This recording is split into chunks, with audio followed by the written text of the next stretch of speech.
मुझे लगता है कि फिर तो ये मतलब कहते हैं ना जाति व्यवस्था को बढ़ावा देने की बात होगी। इसलिए कोई बहुत अच्छा सोच, जिसको आपने कहा कि बहुत चालाक चतुर, आपने वैश्य समाज से जोड़ा। मैंने तो कई वैश्य समाज से जुड़े लोगों को डॉक्टर, बड़े बड़े डॉक्टर, इंजीनियर बनते हुए देखा। कई ब्राह्मणों को जिनके हिसाब से, मतलब आपने जो कहा कि अध्यात्म, मैंने उनको देखा कि वो एक ऐसा काम कर गए जिसके लिए वो सलाखों के पीछे हैं। मैंने कई ठाकुर समाज से जुड़े हुए लोगों को महामंडलेश्वर बनता हुआ देखा। तो ये तो जाति व्यवस्था से ताल्लुक रखते हुए नहीं, वो तो अपने कर्मों के आधार पर बने। कर्मों तो के आधार, फिर आप तो स्पेसिफिक जाति आधार पर बांट रहे हैं। सिर्फ शादी के लिए बात कर रही हूँ। शादी के अलावा आप जाति पाति, शादी के लिए इसलिए क्योंकि आपको दोनों को साथ में एक आगे आने वाली पीढ़ी को रास्ता देना। कैसे भटकेंगे? अगर प्रभु राम है, अगर प्रभु कृष्ण है, तो एक वैश्य के लिए भी आराध्य है, एक ब्राह्मण के लिए भी आराध्य है, एक शूद्र के लिए भी आराध्य है और एक राजपूत के लिए भी आराध्य है। तो फिर कहाँ अंतर रह गया? अगर वो धर्म आराधना में नहीं, लेकिन मान्यताओं में हो जाता है। जैसे मान्यता के लिए अगर आप एक ब्राह्मण हैं तो आपके लिए जनेऊ आपका जीवन है, आपको जनेऊ धारण करना पड़ेगा। में भी होता है। दूसरी जाति में अगर आप बात करेंगे तो वहाँ वो नहीं है, वहाँ वो उस चीज़ को महत्व नहीं देंगे। हमारे लिए महत्व देना है, कोई भी जाति का हो, उसको अपने मान्यताओं को महत्व देना होता है। मेरा प्रश्न बस मान्यताओं को लेकर के है। अदर देन दैट मैं कभी नहीं चाहती कि हमारे समाज में जाति पाति, जिसको जहाँ भगवान ने जन्म दिया है, अपनी बुद्धि लगाइए, अपने कर्म लगाइए और अपने, जैसा आपने बहुत सुंदर बात कही कि ऐसा नहीं है, हम ज़रूर बोल देते हैं कि भाई इस जाति का है, बनिया बुद्धि का है, लेकिन आप अपने कर्मों से कुछ भी कर सकते हैं। आप अपने कर्मों से विद्वता ला सकते हैं, आप अपने कर्मों से श्रेष्ठ बुद्धि ला करके एक अच्छा धंधा खड़ा कर सकते हैं, आप उसके लिए स्वतंत्र हैं।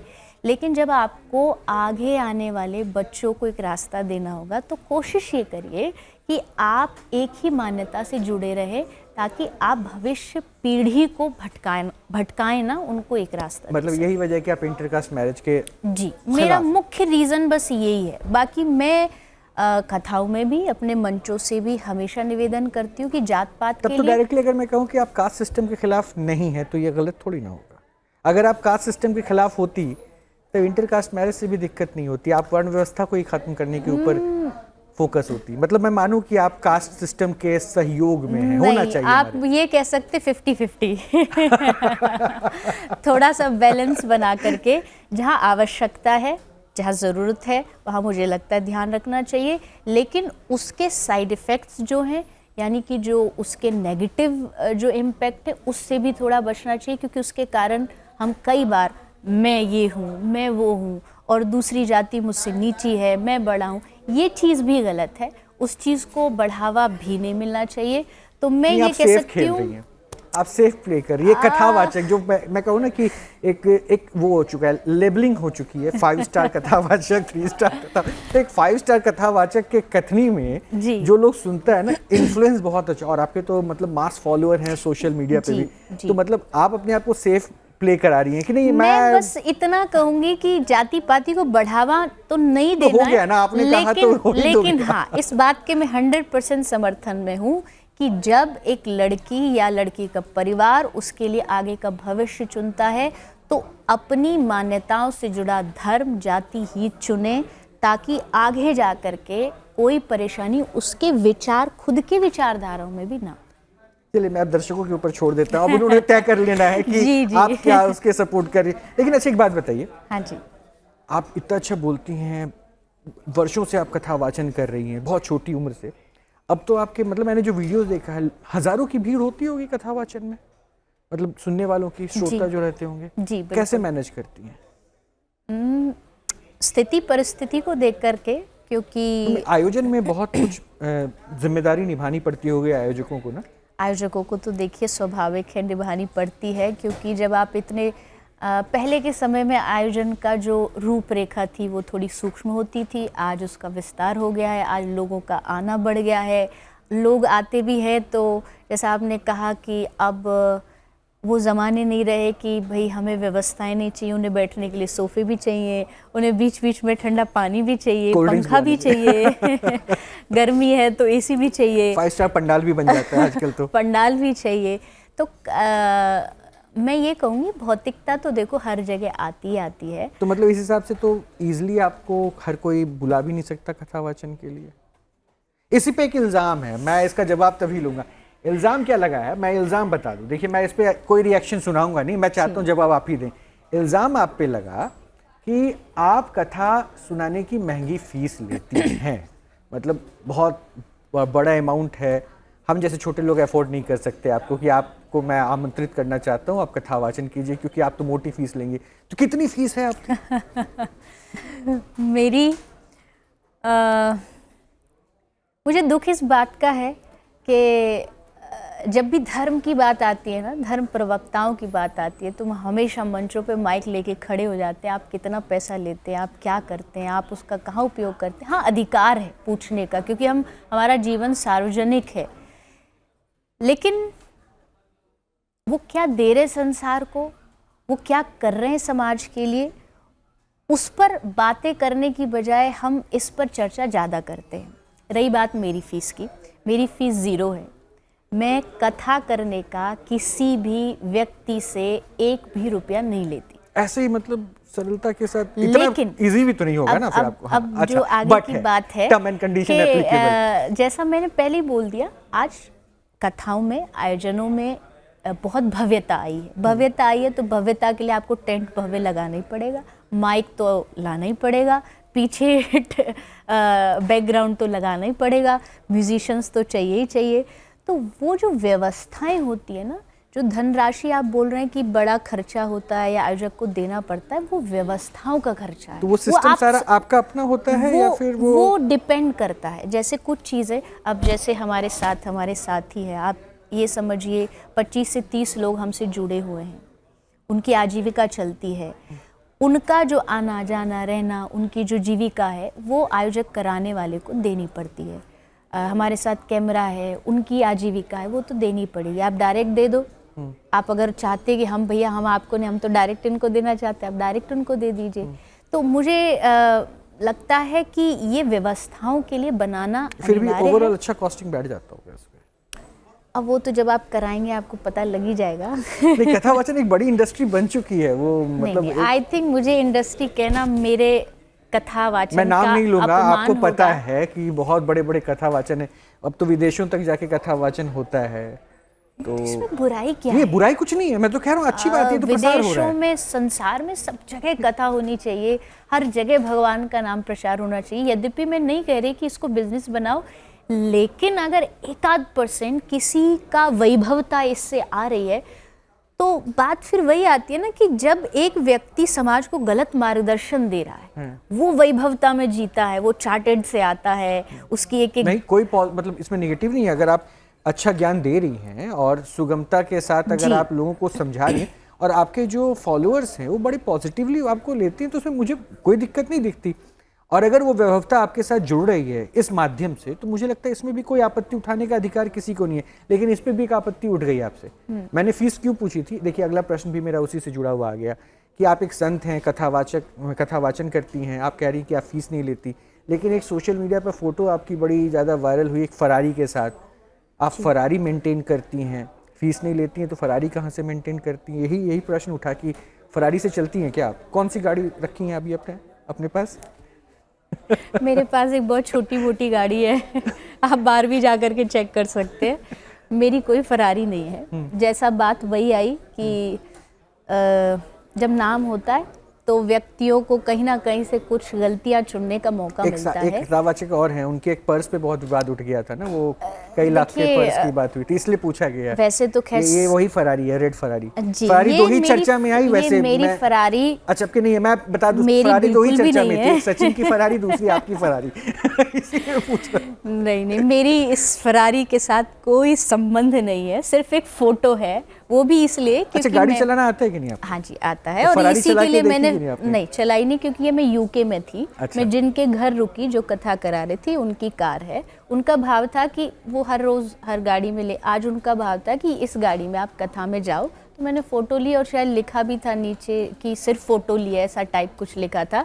बट सब कूद गए और उन्होंने उसको न जानते हुए उसकी सत्यता को ये लिख दिया कि मैंने फरारी ली है। दुख इस बात का है कि एक लेना न लेना वो तो झूठ है ही है। आज से 10 साल पहले हमने एक गौ माताओं का अस्पताल खोला जिसका आज का महीने का खर्चा 30 से 35 लाख है। ना तो कोई हमें घर दे करके जाता है, ना कोई हमारे बैंक में डाल करके जाता है। हम कथा करते हैं, हम लोगों से अपील करते हैं मंचों से कि हम ऐसी सेवा कर रहे हैं, आपको जो सेवा सहयोग बन सके आप करिए। उस सेवा को आज तक किसी ने नहीं दिखाया। उस सेवा को आप ये बताइए, अगर कोई आदमी समाज में अच्छा करने की चाह रख रहा है, कुछ समाज में अच्छा कर रहा है, और फिर आप उसके साथ ये करते हो कि आप उसकी अच्छाइयों को कभी भी दर्शाने की कोशिश नहीं करते, और एक जो झूठी असत्य चीज़ है आप उसका इतना बड़ा कार्ड दुनिया को प्रस्तुत कर देते, तो मुझे लगता है लोग अच्छा करने से डरेंगे। नहीं, मुझे लगता है कि आजकल की तारीख में जो है ना निगेटिव पब्लिसिटी करने का एक ट्रेंड सा चल पड़ा है। वैसे चूंकि आपने गौ सेवा की बात की और हमने तो कहा ना कि हम तो आज आपसे बात करने के लिए बैठे हैं, तो ये 30 से 35 लाख रुपए खर्चा हो रहा है गायों की सेवा के लिए, तो ये मैनेज हो जाता है? जी, कथाओं से होता है, हो जा रहा है। कथा से होता है। कथा से, जैसा आपने कहा, फीस कोई नहीं है कथा की। हम आयोजक से इतना बोलते हैं कि ये व्यवस्थाएं हैं, आपके पास इतने लोग आएंगे, कैमरा आएगा, मंच आएगा, उसके अलावा अगर आपकी इच्छा है कि आपको गौ माता के लिए कुछ देना है, गौ अस्पताल का हमारा ट्रस्ट है, उसमें आप अपनी इच्छा से जो देना चाहें आप वो दे सकते हैं। आप मेंबर बन सकते हैं, गाय के लिए शेड बना सकते हैं, वो उनकी अपनी इच्छा पर निर्भर, कुछ भी प्रेशर नहीं है। हम लोग जो वहाँ हज़ारों लोग सुनने आए, हम उनसे भी निवेदन करते हैं, सब अपना थोड़ा थोड़ा थोड़ा जो सहयोग बनता है देते, उससे ये खर्चा चलता है, उससे ये अस्पताल चलता है। और अगर मैं ये कहूँ कि मान लीजिए अगर मैं कथा की फीस लूँ भी और उससे मैं अगर गौ माता की सेवा करूँ तो भी मुझे कोई नहीं लगता कि गलत है, क्योंकि मैंने उस धनराशि को अपने लिए नहीं, गौ माता के लिए उपयोग किया। तो ये सिर्फ सोचने का फर्क है। नहीं, मुझे लगता है कि अगर आप फीस लेके अपने लिए भी इस्तेमाल करें तो भी आपत्ति नहीं होनी चाहिए। इसकी वजह है शिक्षा आज की तारीख में हर किसी के लिए ज़रूरी है, और शिक्षा लेने के लिए हर माता पिता को अपने बच्चे को आज मोटी फीस देनी पड़ रही है। तो ऐसा थोड़ी ना है कि शिक्षा वो नहीं लेगा, और अगर कोई शिक्षा दे भी रहा है, चाहे वो अध्यापक ही, वो भी तो अपना जीवन यापन करने के लिए फीस ले ही रहा है। तो मुझे उस पर कोई आपत्ति नहीं है। मैं तो जो इन जनरल प्रश्न आपके साथ जुड़ रहे हैं उससे जुड़ा एक पहलू आपसे पूछना चाहा, और ये ज़रूरी भी था कि आप कम से कम बताएं। एक प्रश्न और आ गया, चूँकि आप कथा वाचन करती हैं, कई माइक्स लगे होते होंगे जो आपका कथा वाचन चलता है, काफ़ी लाउड वॉइस में लोगों तक पहुंचता होगा। क्या आप नमाज के लिए भागवत कथा रोक देने की वकालत करती हैं? ये अगला आरोप आपके ऊपर है। तो ये कथावाचक अगर ये कहे कि कथा वाचन को रोक देना चाहिए नमाज जिस समय अदा की जा रही हो, कहाँ तक पॉजिटिव हो रहा है? ये कंट्रोवर्सी नहीं करी, जबकि आपको पता है कि यूपी में ही नमाज लाउड स्पीकर पर पढ़ना, कई मस्जिदों से नमाज उतारे गए, कई मंदिरों से भी वो लाउड स्पीकर उतारे गए ताकि लाउड आवाज़ से जो है किसी को दिक्कत नहीं हो। और आप तो शायद दूसरे राह को पकड़कर चलने की बात कर रही हैं। नहीं, पहली बात, मेरा ये वीडियो 10 साल पुराना है, और दूसरा इसकी जो परिस्थिति थी, देखो जब हम बात करते हैं ना कि समाज में शुद्धता हो, एकता हो, उसी एकता के लिए ही ये एक ऐसी कथा थी जिसमें खुशी की बात ये थी कि 10% हिस्सा निभाने वाले मुस्लिम भाई थे। अच्छा, इसलिए कहना, और वो कथा एकदम मस्जिद के टच स्पर्श की हुई थी, और ये कथा मेरी लाइव थी एक चैनल पर। अच्छा। तो ये सेकंड डे की कथा थी। फर्स्ट डे जब कथा हुई तो आवाज़ आई, मैं कथा कंटिन्यू रखी। शाम को फ़ोन आया चैनल से कि डिस्टरबेंस होती है, तो आप एक काम करो, जब आवाज़ आती है, क्योंकि ये तो बंद नहीं हो सकता, तो जब आवाज़ आती है आप कथा रोको, संकीर्तन कर दिया करो। तो नेक्स्ट डे जब ये बात चल रही थी उसी समय आवाज़ आई, और उस समय टॉपिक कुछ एकता का चल रहा था कि भाई सब धर्मों का सम्मान करिए, भगवानों का। तो एक सहज भाव में मेरे मुख से ये बात निकली कि सबका सम्मान करना चाहिए, जब तक इनका ये अपनी आराधना कर रहे हैं, हम उसको रोक करके थोड़ी देर हम भी संकीर्तन। आज अगर मैं आपसे पूछूं, जी, भगवत कथा चल रही हो, आपकी ही कथा है, पास में नमाज की आवाज़ आ रही हो, क्या करना चाहिए? मैं संकीर्तन शुरू कर दूंगी। तो आप भगवत कथा रोक देंगे? भागवत कथा संकीर्तन एक ही है। रोकने का मतलब ये होता है, देखिए जब आप बोल रहे होते हैं ना, आपके सामने हजारों लोग हैं, अचानक से कोई बैंड बजने लग जाए या कोई आवाज़ आ जाती है, उस समय भी हम कथा को रोक देते हैं और कहते हैं चलो कीर्तन करते हैं, ये पास हो जाए, ये निकल जाए यहाँ से, फिर हम कथा में फिर से प्रवेश करते हैं। क्यों? क्योंकि उस समय लोग का ध्यान वहाँ चला जाता है, मेरी बात जो मैं कहना चाह रही हूँ उससे ध्यान हट जाता है। ये मेरा उद्देश्य ये था कि उस जगह से हम थोड़ा हट जाए, कीर्तन करें। आज भी अगर ऐसा होता है तो मैं कथा को थोड़ी देर विश्राम करके संकीर्तन करूंगी, ताकि संकीर्तन से वो समय निकल जाए और फिर से हम अपनी बात इसमें भी वही सद्भावना वाली सोच है कि आज सोच बदल गई, क्योंकि आपने तो अब तो लव जिहाद पे भी अपने आप को फोकस कर दिया ना।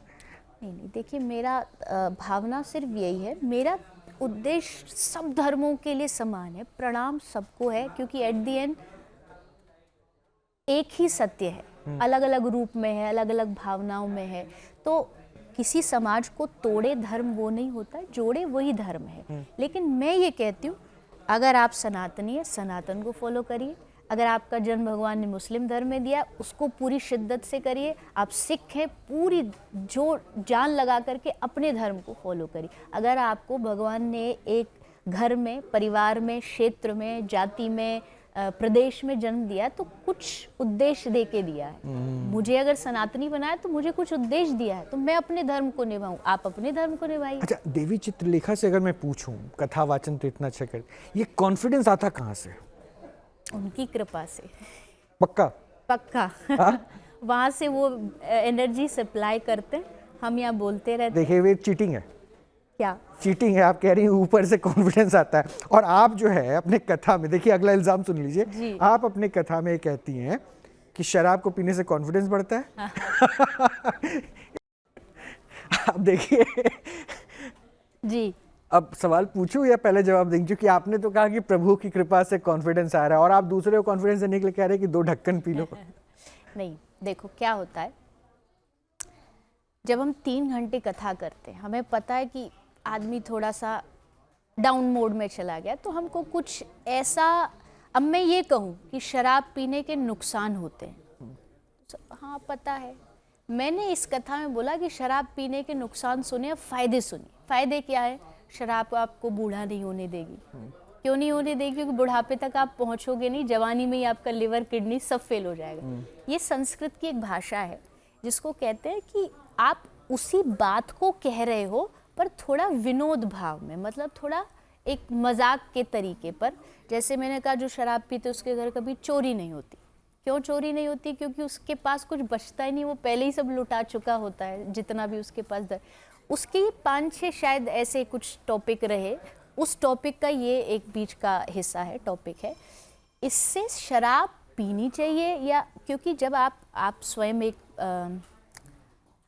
प्रवक्ता हैं, प्रवक्ता ही है, तो जब आप एक पूरे टॉपिक को कहते हैं तो उसका एक उद्देश्य होता है, उसके आगे पीछे की एक कहानी होती है। मुझे नहीं लगता कोई भी दुनिया का इतना मूर्ख व्यक्ति होगा जो व्यासपीठ पे बैठ के कहेगा कि शराब पीना तो अच्छा यानी देवी चित्रलेखा मानती है शराब पीना स्वास्थ्य के लिए हानिकारक है। बिल्कुल है, बिल्कुल है।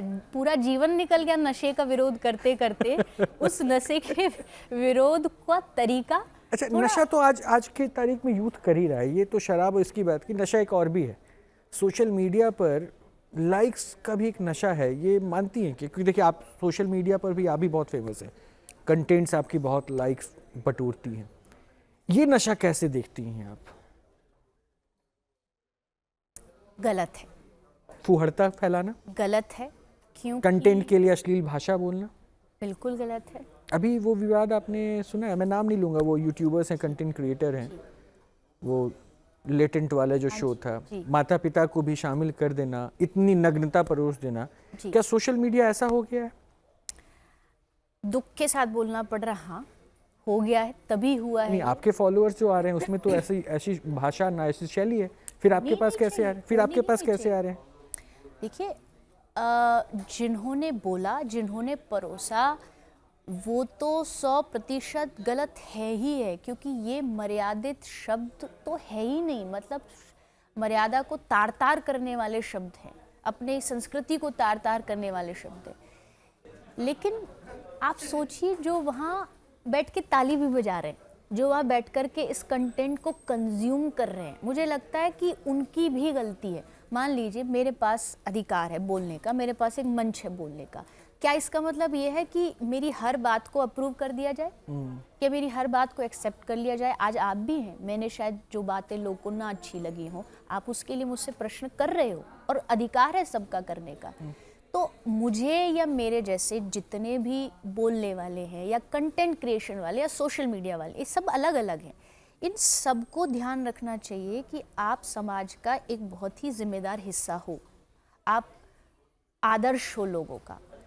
आपको क्या परोसना है, नेगेटिव पॉजिटिव, क्योंकि बच्चे भी आपको सुन रहे हैं, आपको युवा सुन के आपको आदर्श मान रहा है, आप मेरे आइडल हैं, अब मैं आपका फ़ैन हूँ, तो आप उनको क्या दे रहे हो, आपकी बहुत बड़ी जिम्मेदारी बन जाती है। कि एक शब्द ध्यान से रख रहे कि सेकेंड थिंग, जो लोग कंज्यूम कर रहे हैं उनकी भी उतनी बड़ी जिम्मेदारी है। मुझे नहीं पता, बट जब से कंट्रोवर्सी आई तो पता लगा ये शो पहले से चलता है। हाँ, पहले से चल रहा था, और कई एपिसोड उसके ऑलरेडी और कई बड़े इसमें चेहरे आ यही चुके चीजें, हैं। यही हाँ, बिल्कुल, बातें ऐसे ही होती हैं और शब्दावली। अच्छा चलता आया है। तो आप सोचिए कि अच्छा चलता आ रहा है, टीआरपी आ रही है, व्यूज आ रहे हैं, वो तो उनको तो वही चाहिए। उन्हें कोई मतलब नहीं है कि वो समाज में क्या दे रहे हैं, उन्हें व्यूज तो चाहिए। फिर हमारा समाज जा किधर रहा है? एक तरफ आप कथा वाचन से समाज को जोड़ रही हैं और ये समाज किस दिशा में जा रहा है? देखिए, समाज में दोनों तरह के लोग होते हैं। अगर हम अच्छा का कोई गलत कर रहा है तो क्या हम अच्छा करना छोड़ दें? कोई अगर गलत परोस रहा है, क्या हम अच्छा परोसना छोड़ दें? हाँ, हमें उनका विरोध भी करना चाहिए, हमें लोगों को चेतावनी भी देनी चाहिए, बच्चों को भी चेतावनी देनी चाहिए कि ये मंच कोई अश्लीलता का विषय नहीं है। ये मंच, और इतने बड़े पद पर होने के बाद जब आपको इतने लोग जानते हो, फॉलो करते हो, और आप इतनी अभद्रता, तो ये तो बिल्कुल भी शोभनीय नहीं है।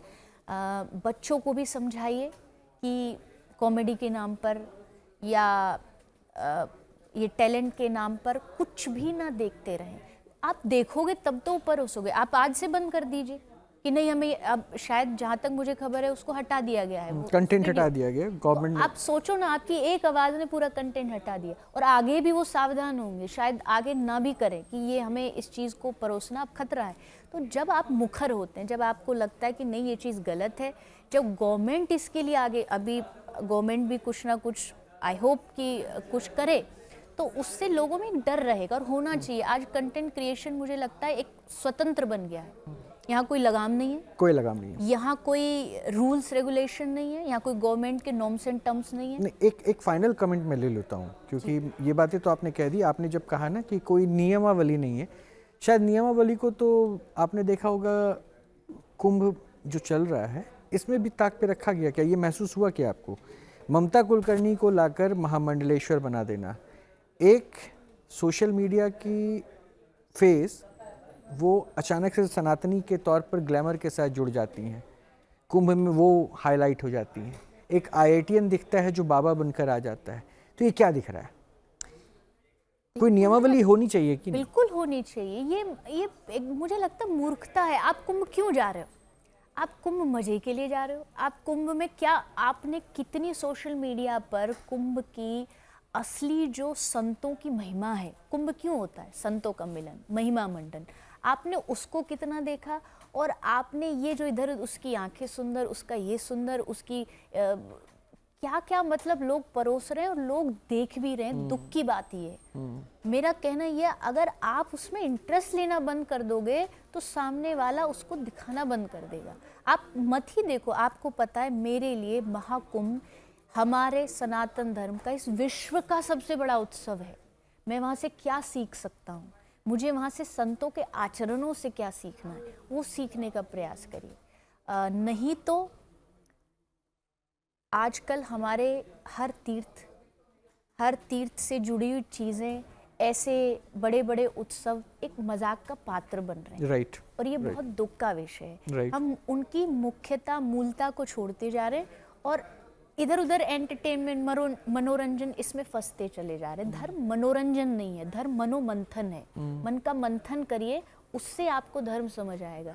अब वो एंटरटेनमेंट बन गया है, सबके लिए व्यूज़ का एक जरिया बन गया है। तो ये तो ख़त्म करना चाहिए। इसके लिए संतों को भी आवाज़ उठानी चाहिए, और हमारे जो बैठे हैं पद पर, उनको भी कुछ नियम तो। पद तो ऐसे ही मिल जा रहा है ना, वो देखिए ना, खुद हो गया ना 2 लाख रुपए देके, इसलिए पद पर बैठे कौन आवाज़ उठाया। चलिए, मैं आप विवादों में नहीं आपको लेके चलूँगा। बस एक जाते जाते, क्योंकि ऑपरेशन पाखंड का मंच है, मेरा शो है, हमारे न्यूज़ नेशन का सबसे ज़्यादा देखे जाने वाला शो है, ऑपरेशन पाखंड के ऊपर फाइनल एक अपनी जो ओपिनियन है उसको अगर आप साझा कर दें तो हमारी इस मुहिम को लेकर।